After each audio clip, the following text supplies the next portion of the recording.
मैं ये सवाल आजाद भारत जो तथाकथित तौर पे 15 अगस्त को हुआ है, भारत के किसी भी आर्काइव के अंदर यह डॉक्यूमेंट नहीं मिलता कि 15 अगस्त 1947 को भारत आजाद हुआ है। 15 अगस्त 1947 को भारत दो टुकड़ों में बटा है, दो अलग अलग राज्य बने हैं। आजादी का शब्द मुझे नहीं मिला अभी तक।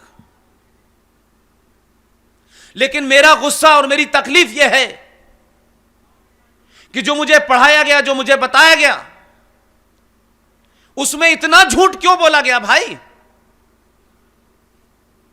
पाकिस्तान बन गया, लेकिन जो लोग भारत की बात कहते हुए, हिंदू मुस्लिम की बाई कहते हुए, ये गंगा जमुना तहजीब की बात कहते हुए, ये भाईचारे की बात कहते हुए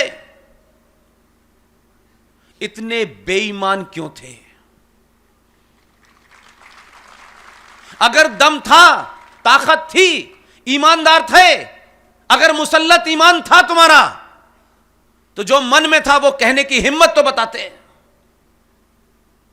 इसलिए आजाद भारत में एक शिक्षा मंत्री बना पहला,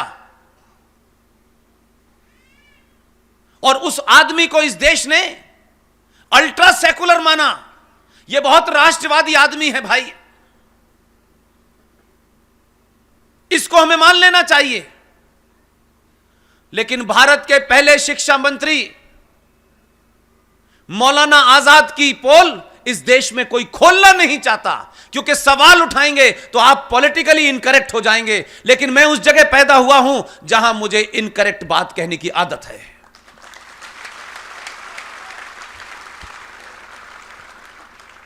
आज 70 साल में यह मुल्क 1946 के देहरी पे खड़ा हुआ है,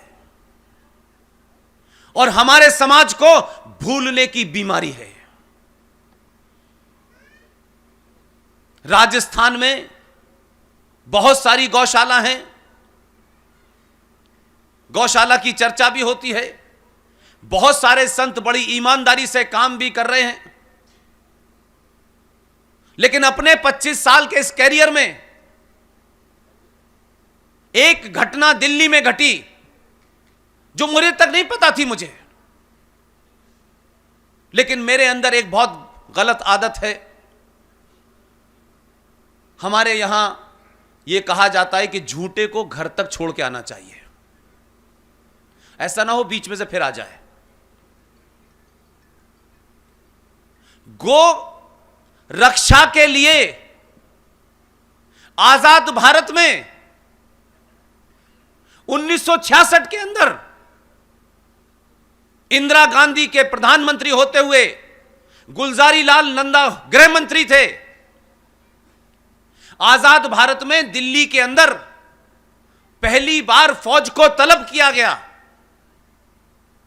और कमाल की बात देखिए कि गौ रक्षा के लिए जिन संतों ने कलपात्री जी के नेतृत्व में जो एक धरना या प्रोटेस्ट विजय चौक पे किया था, उसका इतिहास में, कहानियों में, अखबार में जिक्र नहीं है। और ढूंढते ढूंढते मुझे 2 साल में एक ऐसा शख्स मिला जो उस पूरे घटनाक्रम का चश्मदीद गवाह था। आज उनकी उम्र कोई 87 साल की है। पार्लियामेंट में उस वक्त वो बैठे हुए थे और सारा मंजर उनकी आंखों का देखा हुआ था। मैंने विजय चौक पे बैठ करके उनका इंटरव्यू किया।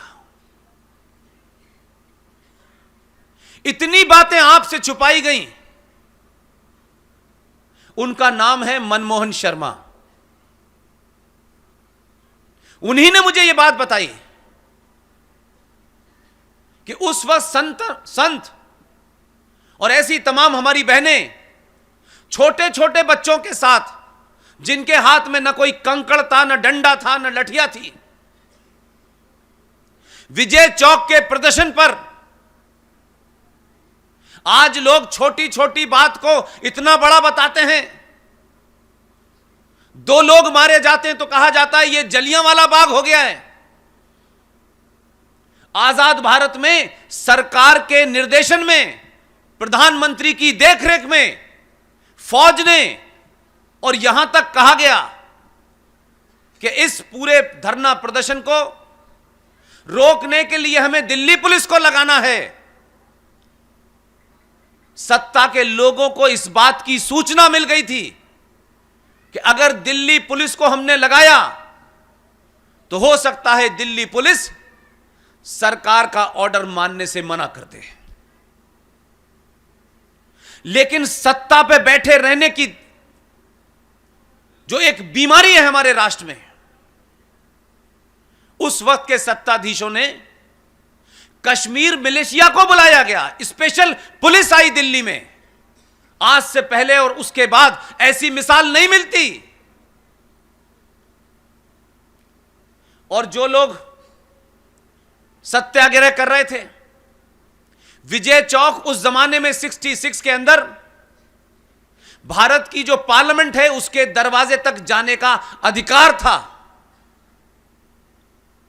गुलजारी लाल देश के गृह मंत्री थे, उन्होंने यह कह के इस्तीफा दिया कि मुझे तो इस आदेश का मुझे बताया तक नहीं गया।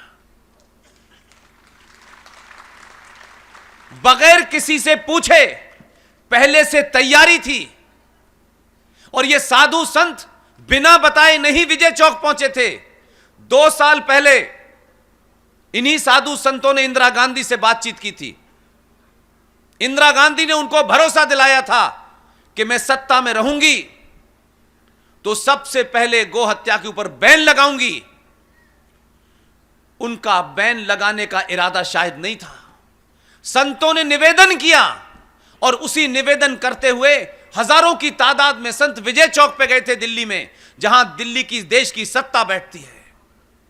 बिना किसी प्रोवोकेशन के, बिना किसी उकसावे के आजाद भारत में मिलिट्री ने और फौज ने और पुलिस ने एक साथ अगर गोली चलाई तो संतों के ऊपर चलाई। 2500 संत मारा गया उसमें।